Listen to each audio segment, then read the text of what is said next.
আপনি ইহরামের কাজ করবেন 5টি। ইহরাম যখন বাঁধবেন তখন কাজ করবেন কয়টি? 5টি। 1 নম্বরে আপনি গোসল করবেন। ঢাকায় যখন যেখানে থাকবেন আপনি ওখানে আগে গোসল করে নেবেন। গোসল করলে আপনার আর ওযু করতে হবে না, যেহেতু গোসলের সাথে ওযু আছে কিনা।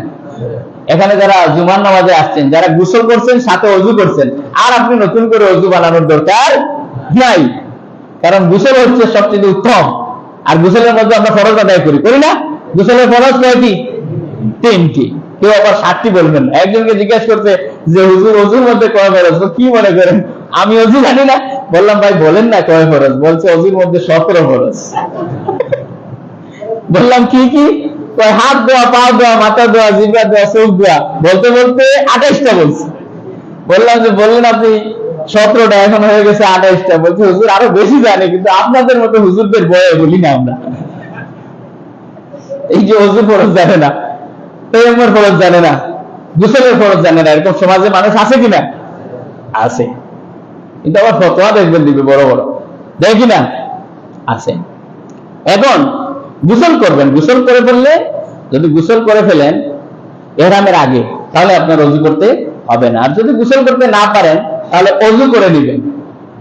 ইহরাম বেঁধে কি করবেন? ওযু করবেন।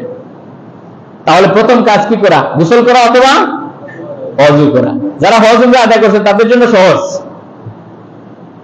আর যারা করেন নাই, প্রথমে কি করবেন? 1 নম্বরের কাজ হচ্ছে ওযু করবেন, গোসল করবেন অথবা ওযু করবেন। 2 নম্বর কাজ হচ্ছে ইহরামের কাপড়টা পরিধান করবেন। ইহরামের কাপড় 2 জোড়া নেবেন। কয় জোড়া? যারা যাবেন আপনারা কয় জোড়া নেবেন? সেলাই দিন 2 জোড়া নেবেন, 1 জোড়া নেবেন না, 2 জোড়া কাপড় নেবেন। মানে একটা পরলেন, এরপরে এটা যদি একটু অসুবিধা হয় অথবা ধুয়ে দিতে তো পারবেন, আরেকটা নিলে কয় জোড়া নেবেন? আর জুতা নেবেন কি? আপনার শুটু নিয়ে নেবেন, যে ভালোটা, সবচেয়ে দামি যেটা বাটার অথবা এফেক্সের, এটা নিলেন, আপনার হজ আদায় হবে না। ওখানে স্যান্ডেল নিয়ে যেতে হবে। কি নিয়ে যেতে হবে? স্যান্ডেল। বেশি নবাবি করতে গিয়ে আবার আপনার হজের 12টা বেজে যাবে। এখন ইহরামের কাপড় পরিধান করবেন, এটা সেলাই ছাড়া। এটা কি ছাড়া?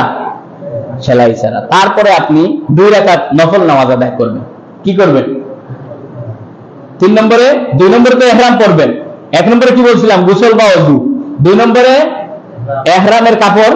3 নম্বরে হচ্ছে 2 রাকাত নফল নামাজ। আর 4 নম্বরে হচ্ছে নিয়ত করা।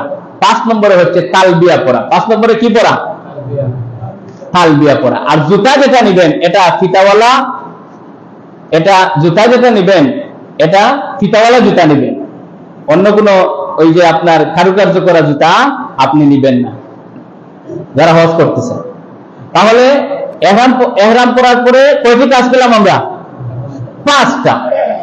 এখন ইহরাম পরার পরে নিষিদ্ধ কিছু কাজ আছে কিনা, এগুলো আর করতে পারবেন না। ইহরাম পরার পরে আর কিন্তু এই কাজগুলো আপনি করতে পারবেন না। যেমন সেলাইযুক্ত কাপড় আর পরিধান করতে পারবেন না, এখন যেটা আমাদের পরনে আছে, এটা পরতে